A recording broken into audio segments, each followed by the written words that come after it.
Vamos agora, porque as polícias civil e militar, elas realizaram ontem uma operação contra a prática de sonegação fiscal e jogos de azar na cidade de Arapiraca. E nesse momento está acontecendo uma coletiva que nós trouxemos logo aqui na nossa escalada, falando sobre o trabalho realizado pelas polícias. Acabou agorinha mesmo essa coletiva e nós estamos com a Maria ao vivo nesse momento para trazer informações e conversar com os delegados sobre a situação e o que foi, inclusive, preso e apreendido. Maria Maciel, é você ao vivo nesse exato momento do nosso Fenômeno Fica Alerta. Boa tarde para você, Wilson. Muito boa tarde a todos. Aqui, então, está o delegado Felipe Caldas, né? A gente encerrou essa entrevista e agora ele vai falar um pouquinho mais com a gente sobre isso. Bom, fazendo um resumo rápido, como é que agia, então, essa organização em relação a esses jogos de azar? Boa tarde. Boa tarde. Eles tinham um grupo muito articulado já há mais de um ano, né? Realizando rifas e foram ganhando cada vez mais seguidores nas redes sociais, nos perfis que eles utilizavam em rede social. Eles adquiriam veículos, davam uma repaginada no veículo, rebaixavam a suspensão do veículo, colocavam rodas de grande tamanho para chamar a atenção do público e vendiam várias rifas, né? Em torno de 100 mil rifas por prêmio recentemente. Dependendo do valor do prêmio, havia um maior ou um menor valor da rifa e sorteavam às quartas e sábados, geralmente, esses bens.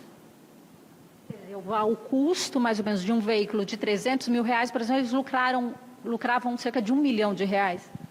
A título de exemplo, uma picape de 350 mil, né, era vendida, em geral, eram vendidas 100 mil rifas de R$10, que daria aproximadamente R$1 milhão. Teria uma margem de lucro aí de 700, 650 mil por veículo. Os gêmeos foram presos? Foram. Os dois foram presos cautelarmente e um outro irmão também, aqui em Maceió, né? Delegado, quem ganhou, digamos, de forma lícita esse prêmio? Vai ter que devolver? Como é que fica a situação? Como eu mencionei há pouco nas gravações, a pessoa que recebeu um veículo que constou das investigações mais recentes e que possui um sequestro decretado pela 17ª Vara, ela corre o risco de, circulando com este veículo, ser abordada a qualquer momento pela polícia, seja rodoviária, seja a polícia militar, nas ruas aqui, e ter o veículo apreendido, né? E, eventualmente, responder por receptação a partir do momento que a ampla divulgação por parte da mídia está dando conhecimento de que esses veículos sorteados recentemente são proveito de atividades criminosas, né? Agora, esses irmãos não agiam sozinhos, né? Que tem mais gente envolvida, inclusive um casal que seria da Bahia, é isso? Perfeitamente, assim como nós explicamos, são 3 grupos, 3 braços dentro do grupo criminoso, né? O braço central, que seriam os 2 gêmeos e um outro irmão, que foi preso também. Existia um braço operador financeiro, em outro estado, que era responsável inicialmente tanto pelos sorteios de divulgação dos prêmios e transferências de valores, né, entre as empresas. E foram utilizadas várias contas bancárias de empresas e de pessoas físicas também, que foi inclusive o que demonstrou o esquema de lavagem de dinheiro, né, da organização criminosa. E um terceiro braço que seria formado pelos testas de ferro, pessoas que cediam ali o nome para transferência de veículos e, claro, em contrapartida recebiam algum valor, né?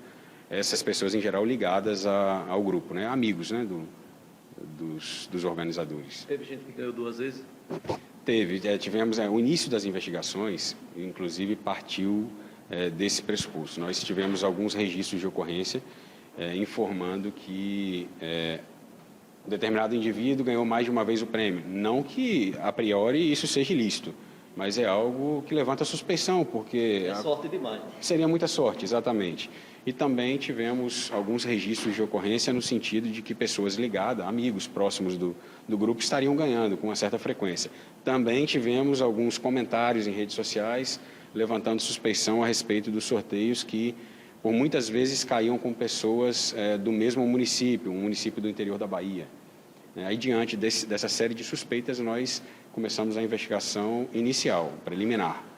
E a partir do momento que nós constatamos, de fato, junto ao Ministério da Economia, que não havia autorização para a realização de nenhum dos sorteios, nós elencamos ali, por amostragem, mais de 20 bens que foram sorteados no período, isso há 3, 4 meses atrás, e o Ministério da Economia não identificou autorização para nenhum deles.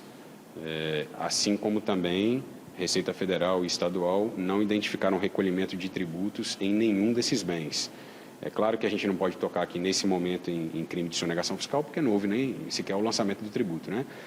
Não entrei nesse ponto na investigação por enquanto. A gente focou na parte de lavagem de dinheiro, organização criminosa e a exploração do jogo de azar, aliada, é claro, a várias falsidades, né? Falsidades ideológicas cometidas para a realização da lavagem de dinheiro, né? Envolvendo interpostas pessoas, várias empresas, né, de outros estados. Delegado, a gente entrou ao vivo agora no AL1. Quais são os crimes que essas pessoas estão cometendo? Quantas pessoas foram presas? E como é que se envolveram nessa situação? No total, foram expedidos, nessa primeira fase, 7 mandados de prisão, sendo 5 deles para serem cumpridos em Alagoas e 2 na Bahia. Os 2 da Bahia já estão cientes da existência de mandado de prisão e os advogados estão negociando com o diretor da Draco, da Bahia, a apresentação dos alvos. Com relação a Alagoas, foram expedidos 5 mandados de prisão e cumpridos 4 na data de ontem. Ainda existe um indivíduo que está foragido. Quais os trabalhos a partir de agora? Nós vamos dar continuidade, ouvir os presos, né, que estão presos preventivamente. Nós temos que providenciar o interrogatório deles, até um momento deles apresentarem a linha de defesa, né, caso queiram. Tem o direito de se reservar o direito constitucional de falar apenas em juízo, né? Daremos essa oportunidade a eles e continuaremos com algumas diligências dentro da possibilidade de prazo que vai ser ou não deferida pelo judiciário. E o que foi apreendido? Foram apreendidos no total 24 veículos, sendo 23 carros e 1 caminhão. Foram apreendidas 26 motocicletas, 4 armas de fogo, mais de R$122 mil em espécie nos diversos endereços que foram alvo de busca, né? Mais de R$65 milhões bloqueados em contas bancárias de todas as empresas e pessoas físicas ligadas ao grupo, né? Existe uma estimativa de quanto esse grupo pode ter faturado aí ao longo do tempo de atuação? Como eu já expliquei agora há pouco, por conta de a investigação ter ocorrido nos últimos 5 a 6 meses, não é possível a gente avaliar com precisão o total do prejuízo ou do lucro, no caso, por parte dos indivíduos investigados, né? Por conta de que eles iniciaram essa atividade criminosa há mais de um ano. Nós só tivemos ciência recentemente.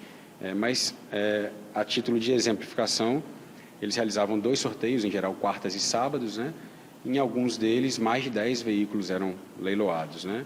Aí cada um pode fazer a avaliação aí em alguns veículos, como esses que a gente mencionou agora há pouco. Uma picape de 350 mil, eles arrecadavam 100 mil rifas de R$10, ou seja, R$1 milhão por veículo, né? Vários veículos por semana e pode se ter uma ideia aí do montante que foi lucrado ilicitamente.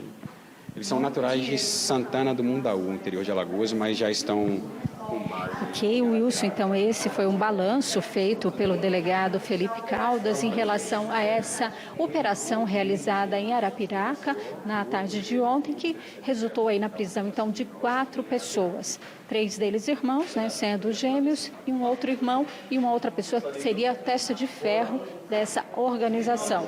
A gente fica aqui, por enquanto, então, acompanhando tudo isso sobre esse caso aí que chamou muita atenção por conta do volume de dinheiro aí movimentado por esse grupo. É com você.